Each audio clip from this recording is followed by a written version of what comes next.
Que não vai passar aqui. Não vai passar. Como é que... Não é que- não é que- Bom, Tem que ficar perto do seu como tá com a lapela, daí para me escutar, uhum. vocês vão ficar aqui. Então, boa noite a todos. Novamente aqui, no nosso curso sobre as instituições de proteção e acolhimento à criança e adolescente.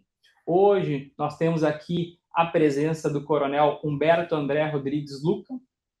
Ele é diretor do Departamento de Educação e Cultura da Brigada Militar e vai falar um pouquinho para nós aí sobre a atuação da Brigada Militar aí na rede de proteção e acolhimento à criança e adolescente. Lembrando novamente que nosso curso ainda terá mais 3 aulas, contando com a aula de encerramento. E quem não conseguiu fazer as aulas anteriores, por favor, entre em contato com a nossa equipe, pois as aulas estarão disponíveis no Moodle da escola. Necessita simplesmente ali responder um questionário após assistir a aula. É um questionário bem tranquilo, tá? Não precisam ficar nervosos, pensando, nossa, vai ser uma prova. Não, gente, é só para a gente ter como deixar regularizada ali a situação daí, para marcar presença naquela aula, para depois emitir o certificado. Perfeito? Lembrando também que o curso é uma promoção aí da Câmara Municipal de Porto Alegre, em parceria com essas instituições, hoje em parceria com a Brigada Militar, que nos dedicou o coronel, e uma oferta também do presidente da escola, o vereador Márcio Binzeli, que entendeu como pertinente este curso. Então, vou passar a palavra para o coronel, por favor, a palavra é sua, tenha bondade. Obrigado, Rodrigo. Primeiramente, queria agradecer pela oportunidade, pelo trabalho que desenvolvem aqui na qualificação das pessoas, né? A minha fala vai ser uma fala introdutória, já foi apresentado, não vou repetir de novo, né? Uma fala introdutória e depois abordar um pouco do trabalho que a Brigada desenvolve junto com os demais entes que atuam na proteção de crianças e adolescentes. Tá passando por aqui? Não? É o que eu falei, Tá bem. agora vai passar. Deu para apertar tudo, então. Bom, na parte introdutória, acho que é importante ressaltar, né, porque antes da legislação vigente, nós tínhamos no Brasil o chamado Código de Menores. E esse Código de Menores, ele tinha uma visão voltada mais punitiva, tanto é que era chamada doutrina da situação irregular.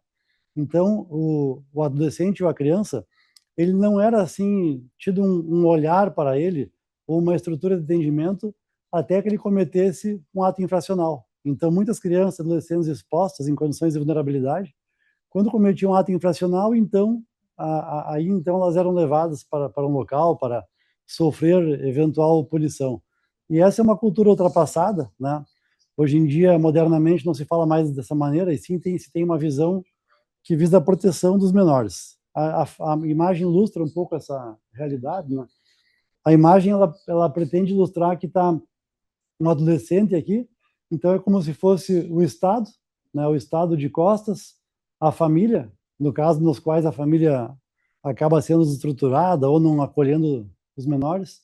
Então todos os entes, né, estão pouco se importando com ele, até que ele cometa um ato infracional e então o Estado vai atuar no sentido de puni-lo. Então ele vigorou de 27 a 79, né, e tinha essas características. O nome Código de Menores já ilustra a diferença, porque atualmente a gente não é mais um código, e sim um estatuto, e a ideia de estatuto ela traz a perspectiva não meramente de ser previsões com o intuito de punir o adolescente ou a criança, e sim trazer direitos, deveres à sociedade e uma rede de proteção que vai atuar para que realmente ele possa, então, ser acolhido. Acho que agora passou 2 vezes. Então, aqui é uma imagem que retrata a diferença, né? Quer dizer, ter uma rede de proteção atuando, as crianças terem o espaço para brincar, o espaço lúdico, que são elementos importantes para o desenvolvimento das crianças e adolescentes. Aí a doutrina, então, é da proteção integral, que é uma outra metodologia. A previsão constitucional, ela no Brasil inicia, né, com essa característica de 88, trazendo as mudanças conceituais e metodológicas, mas antes disso, também tem um diploma legal que foi que a ONU, né, deu iniciativa que trata também direitos das crianças e adolescentes. Então é uma coisa interessante porque a Constituição nossa ela foi promulgada e entrou em vigor antes do que a Declaração dos Direitos da criança e adolescente da ONU. Então, por isso que ela é tida como uma legislação precursora, né, dessa visão moderna em relação ao atendimento de crianças e adolescentes, que tem, então, no artigo 227, a questão da prioridade absoluta como elemento central. Aqui nessa imagem, então, a gente procura mostrar os princípios mais importantes do ECA, que eu já falava antes, da proteção integral, né, que visa interpretar que a criança e o adolescente são sujeitos de direitos, que antes disso, na lei anterior, elas não eram consideradas como sujeitos de direitos. E também a prioridade absoluta, né, então, sempre que for ter um atendimento, ela tem que ser priorizado atender crianças e adolescentes. O melhor interesse da criança, que no passado ele não era levado em consideração, hoje, por uma série de medidas, ou para ser acolhido numa família, ele é levado em conta o seu desejo, a sua opinião, né? Para se tentar sempre fazer aquilo que é melhor por interesse dele, mas também que ele possa ter um espaço de manifestação da sua vontade. E a condição peculiar está ligada, então, por ser um ser em desenvolvimento. Aqui a imagem mostra, assim, essa árvore de pessoas, ficou até exótica a imagem, mas representa, né, que a sociedade como um todo, ela está interligada com os seus entes visando a proteção. Então, isso é ligado também à chamada participação democrática, que foi inaugurada com a Constituição Federal, que é a visão na qual a comunidade e os entes que fazem parte da comunidade atuam para poder alcançar os direitos à criança e adolescente. O Conselho Tutelar, que é uma novidade também, ele vem nessa perspectiva. Me falaram aqui que tem muitos conselheiros, né? Então, são pessoas eleitas que representam a comunidade e que vão atuar, né, em conjunto com os demais entes para poder resguardar direitos de crianças e adolescentes e ter uma esfera de encaminhamento, de acolhimento que se possa, então, buscar que sejam realmente atendidos. Eu sei que eu fui direto falando, né, cumprimentar quem está à distância, a nossa plateia aqui também, né, qualificada, que está aqui presente, e espero contribuir um pouco com essa troca de informações, né. A pretensão aqui não é ensiná-los, e sim trocar ideias, compartilhar conhecimentos, acho que essa é a ideia. Então, a perspectiva de sujeito de direitos, ela é que faz toda a diferença, né, porque ele não é tratado como um objeto, ou seja, aquele que ele não tem voz e não tem vez. Ele é conduzido meramente por normas pré-estabelecidas. Então, a percepção de sujeito de direitos é também na ideia de criar um espaço de participação da criança e adolescente, um espaço de desenvolvimento na sociedade, na qual os direitos, né, que todos temos, por influxo da dignidade da pessoa humana, também seja alcançado às crianças e adolescentes de maneira igualitária e ainda com prioridade, né? Ou seja, ele tem uma condição de direitos que todos nós temos como adultos, mas ainda maiores, né, e com questões diferentes, tendo visto a sua circunstância, a sua situação. Aí também eu trago aqui uma questão importante, né, porque a gente sabe que um adolescente, quando ele comete, porventura, um crime, ele tem outro nome, é chamado ato infracional. E o ato infracional, ele tem um rol de medidas adequadas à sua característica. E só se aplica para maiores de 12 anos, né, que são as medidas socioeducativas. E é claro que, além delas, para o adolescente que tem mais de 12 anos, se aplica também as chamadas medidas protetivas, né? Então, a finalidade principal também não tem só um caráter punitivo, é um caráter educativo, tanto é que não é socioeducativas, né? E sempre visa ter a menor interferência possível. Ela sempre que é possível, né, a legislação diz que tem que se encontrar alternativas que possam permitir o desenvolvimento, a mudança de comportamento da educação, mas não com um viés meramente punitivo, como tem, assim, em maior medida, a codificação penal que se aplica aos adultos. Então, é importante dizer também, né, para todos que essas medidas se aplicam dos 12 aos 18 anos, com a exceção de fatos acontecidos antes dos 18 anos, né, antes de completar 18 anos, ele poderá ficar, então, até 21 anos, excepcionalmente. E já menores de 12 anos, não. Daí são chamadas medidas protetivas, que é um outro rol de medidas que tem uma outra visão. E muitas vezes as medidas protetivas impõem ações dos demais órgãos, né, que fazem parte da sociedade. Seja o poder público, né, a assistência social.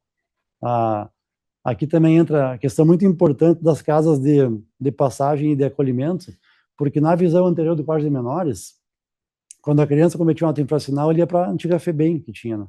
Então, lá eram reunidas crianças que cometem um ato infracional e também crianças vulneráveis que não tinham cometido ato infracional, mas não tinham para onde ir. Então, se misturavam no mesmo ambiente. E isso gerava, às vezes, um fator contrário que é preconizado. Em vez de ser um ambiente de transformação do comportamento do sujeito, acabava gerando uma vitimização e fazendo com que crianças que não tinham cometido nenhum ato infracional viessem a piorar o seu comportamento, porque eles eram reunidos conjuntamente. Então, isso foi uma grande mudança que foi trazida com a nova legislação, que é interpretar que tem crianças que não cometem atos infracionais e que tem que ter um local adequado para o acolhimento e atendimento. Eu sei que aqui em Porto Alegre tem diversos espaços, né? Alguns são públicos, outros são privados, mas muitas entidades que prestam serviços para, né, nessa área que são conveniados com o poder público. E isso é fundamental para ter um acolhimento diferente e também proteger os direitos de crianças e adolescentes. Aí eu trago também os conselhos tutelares, atribuições e importância, né? Às vezes acontece uma visão equivocada da função do conselheiro tutelar, que ele mesmo quer realizar atividades as quais o Estado e a família acabam não desenvolvendo os seus deveres, né, assistenciais. E a finalidade do conselheiro principal é exigir que os demais entes cumpram com suas obrigações. Então ele tem um poder coercitivo que ele tem que fiscalizar para que as pessoas exerçam suas funções, né, tanto a família quanto os órgãos da sociedade, os órgãos públicos, e também ele tem a incumbência e o dever de informar, né, para o Ministério Público, o Poder Judiciário, para que sejam, na verdade, a função principal do Conselho Tutelar é uma visão garantista, mas de fiscalização e de cobrar para que cada um cumpra com o seu papel.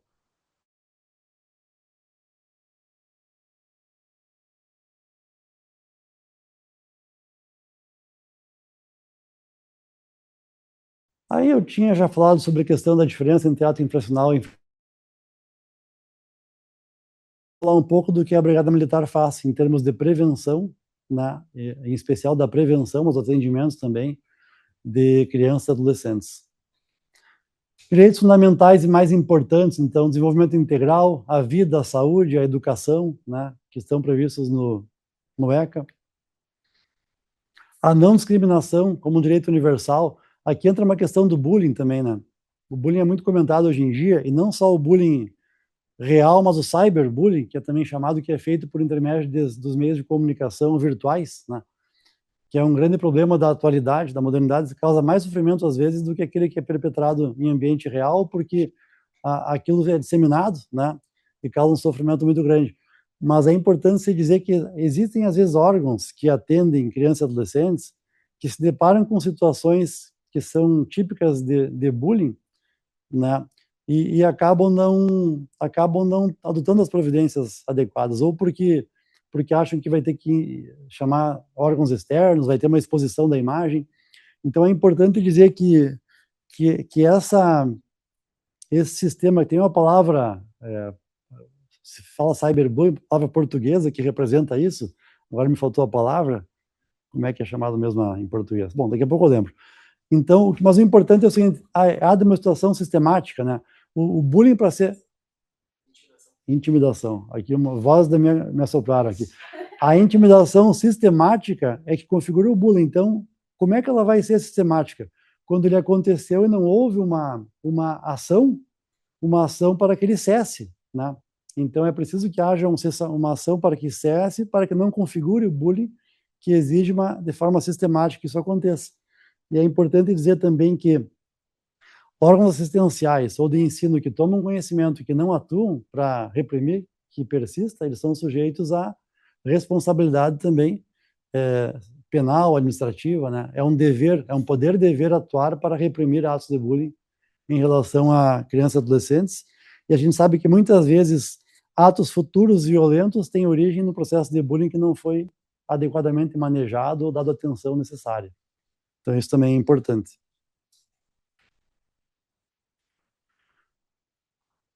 Bom, os desafios do sistema socioeducativo, eu creio que no estado inteiro do Brasil é a existência de locais adequados para poder receber crianças expostas vulneráveis. Tem lugares que ainda tem muita carência disso, não há para onde levar essas crianças, mesmo que de maneira provisória, já que a gente sabe que sempre a lei fala que o ideal é colocar na própria família, né, ou em família substituta, mas é preciso, numa fase de transição, ter locais adequados para receber essas crianças, né, que estão em situação de vulnerabilidade. Acho que isso é um ponto bastante de dificuldade para a atuação não só policial, mas do Conselho Tutelar também. Aí entrando aqui para a parte da Brigada Militar. A Brigada Militar, ela, no artigo 144, parágrafo 5º, fala da questão da ação preventiva, né, quanto à segurança pública, manutenção e prevenção da ordem, e fala também do policiamento ostensivo. Só que esse rol de atividades bastante reduzido, ele tem que ser interpretado de maneira mais ampla, porque numa visão democrática e cidadã hoje, a Brigada Militar, ela tem como função principal ser uma garantidora de direitos. Os direitos fundamentais do artigo 5º, a dignidade da pessoa humana, né, também compete à atuação da Brigada Militar. E não só uma ação repressiva, e sim uma ação preventiva. Então, quando a gente fala em ações como o ProERD, por exemplo, que atende uma quantidade muito grande de alunos, ele é um programa de âmbito estadual que visa, então, prevenir e reprimir, né, que as crianças e adolescentes sejam cooptadas pelas drogas, que as drogas são um fator, comprovadamente, muito grande de criminalização. É a porta de entrada, às vezes, para o cometimento de crimes que não só jovens quanto adultos acabam cometendo. Então, atuar na questão de prevenir drogas, ele é importante não só para o sujeito, para as crianças, mas para prevenir também e melhorar a parte da segurança pública. Aí, nessa linha também, né, ações de justiça restaurativa.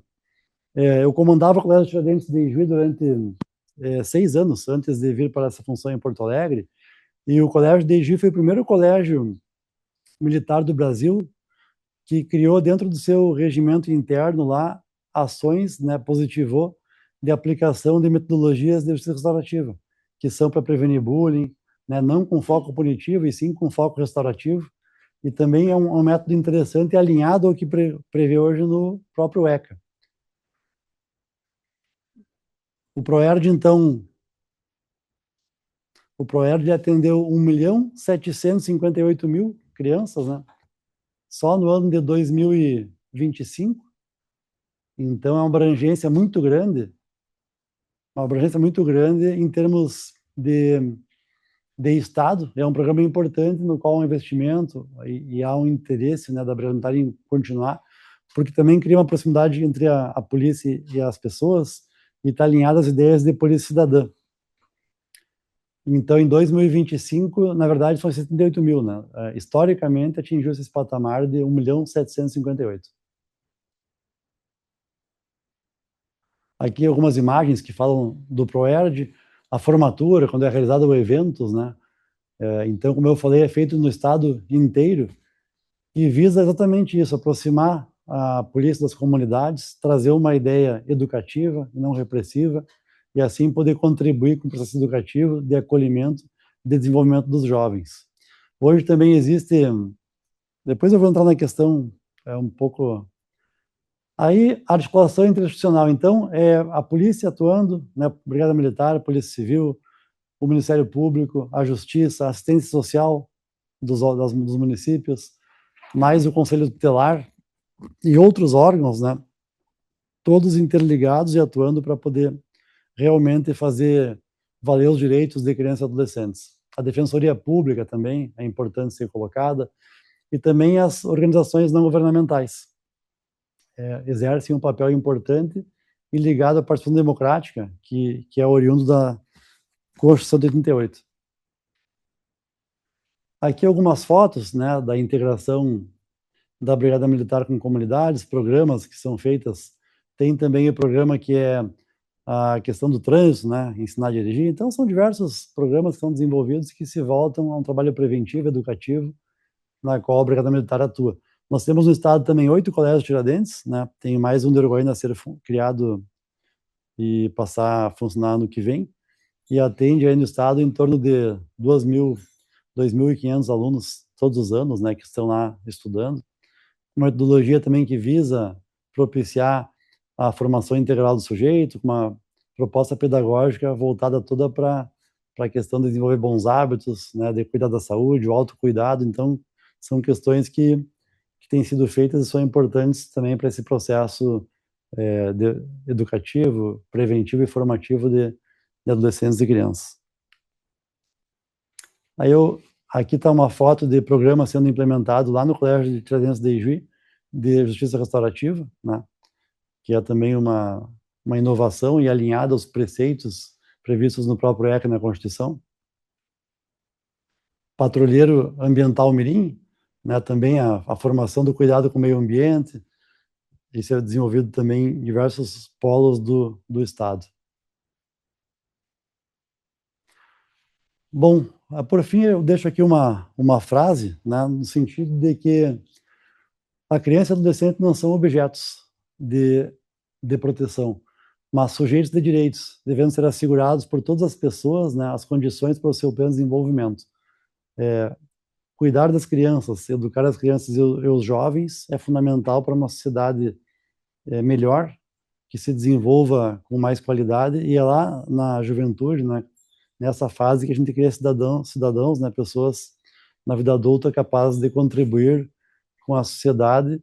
Então, esse trabalho que é desenvolvido tem esse propósito, né, um propósito importante na parte educativa. Foi uma fala, acho que eu mesmo me faltou fôlego aqui, né? Mas estou à disposição para algumas perguntas, algumas questões aí.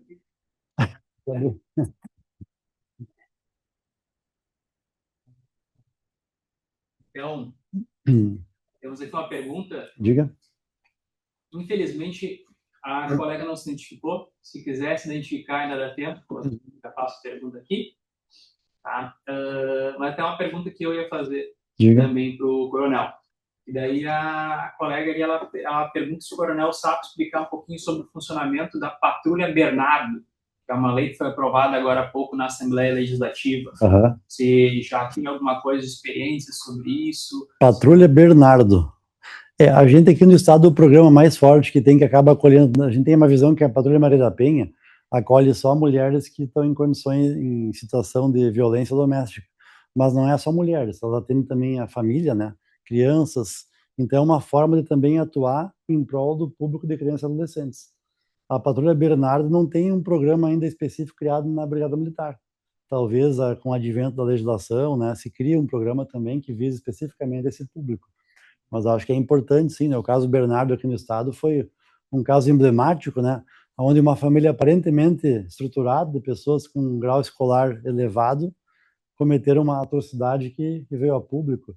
Então, é difícil, às vezes, quando é no seio familiar, detectar essas situações e agir de maneira a prevenir ou evitar que aconteça. É um tanto quanto desafiador, mas acho que o Estado precisa, sim, ter esse olhar também e poder atuar nessas situações, né? Para evitar que aconteçam situações desse tipo. Então, assim como a mulher é muito vítima de violência, e o Estado atua, também tem crianças, tem adolescentes, e neste caso específico, eram os pais, né, e a madrasta, quer dizer, um homem e uma mulher, atuando, que acabou ceifando uma vida de uma criança. Então, muito, muito boa pergunta. Acho que fica até com uma sugestão, né, da gente pensar em criar um programa desse tipo, hein? É a colega Lilian. Ok. Boa pergunta, Lilian. E daí, então, até aproveitando que o coronel é diretor do departamento de ensino, né? Hoje, no currículo dos ingressantes, né, tem ali questão de direitos humanos, de abordagem de grupos minoritários, né?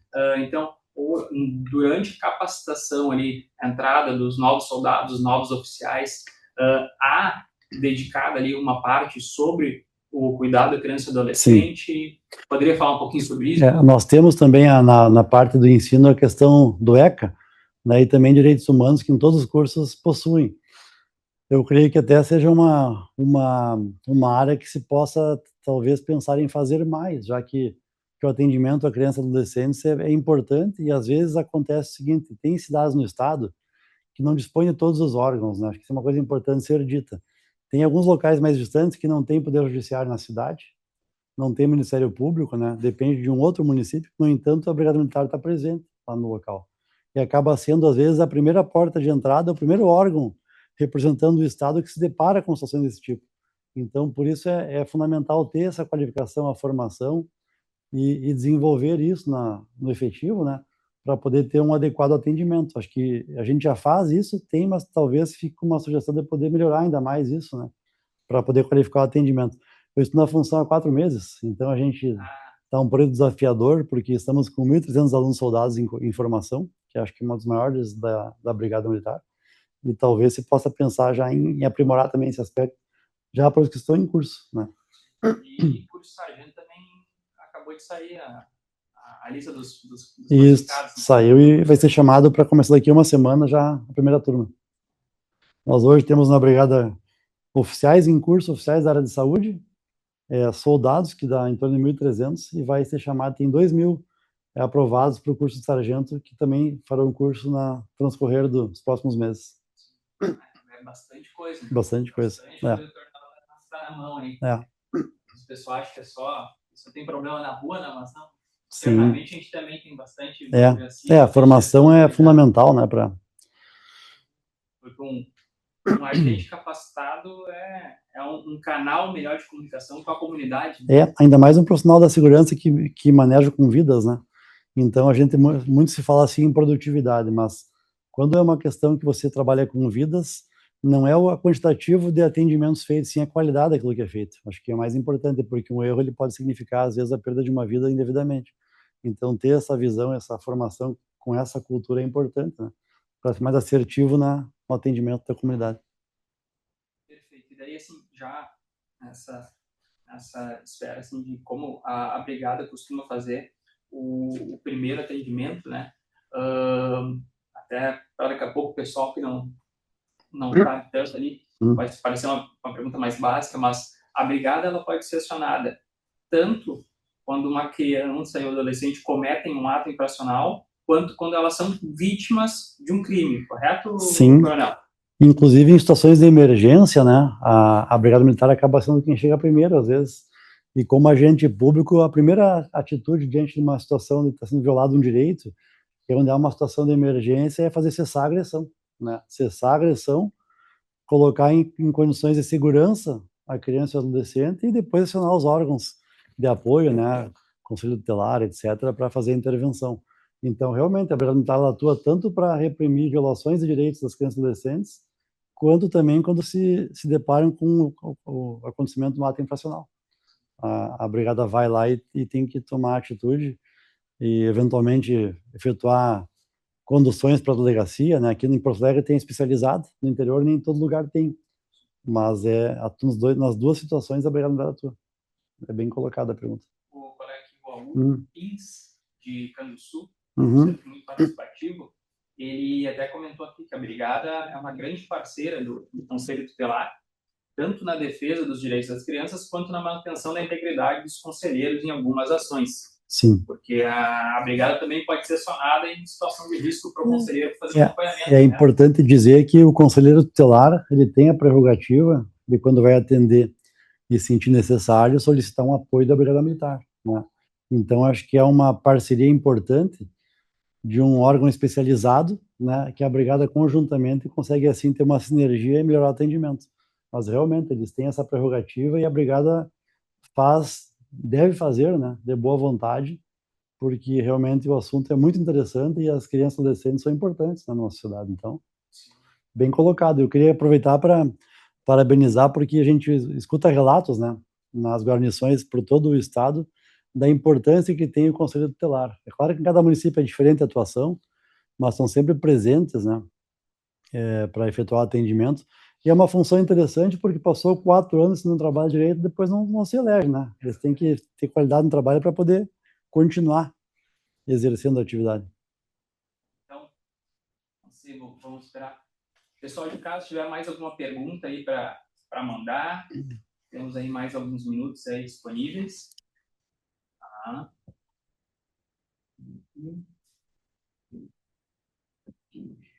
Chat. Mas então, dou-lhe uma, dou-lhe duas, dou-lhe 3.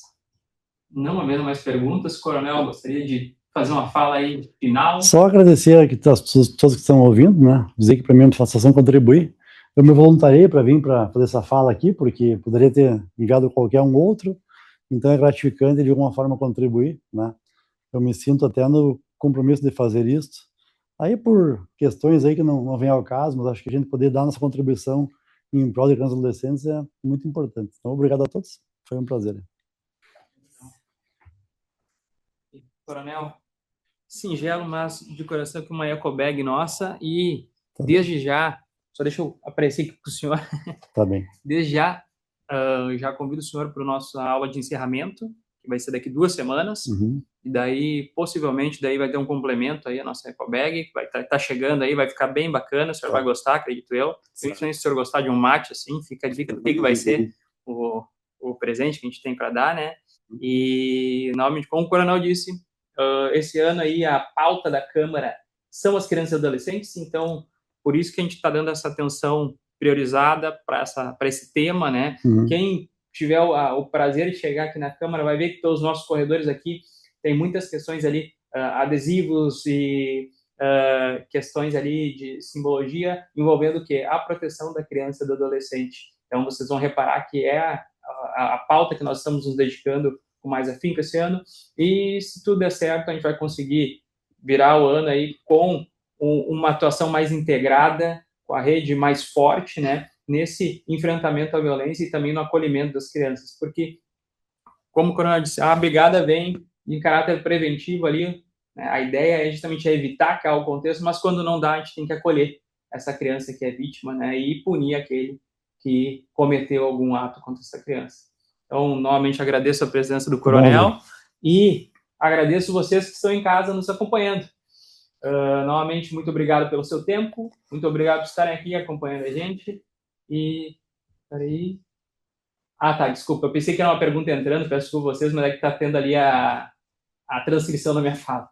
Então, novamente agradeço aí quem está em casa nos acompanhando e você que está vendo no Moodle ou em outro horário também, um bom dia, uma boa tarde, uma boa noite, a depender do momento que você está nos assistindo.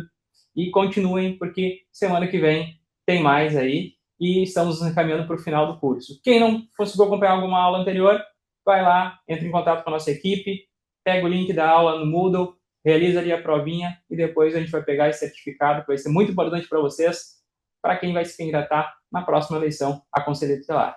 Então, muito obrigado novamente. Fiquem com Deus. Tá bom.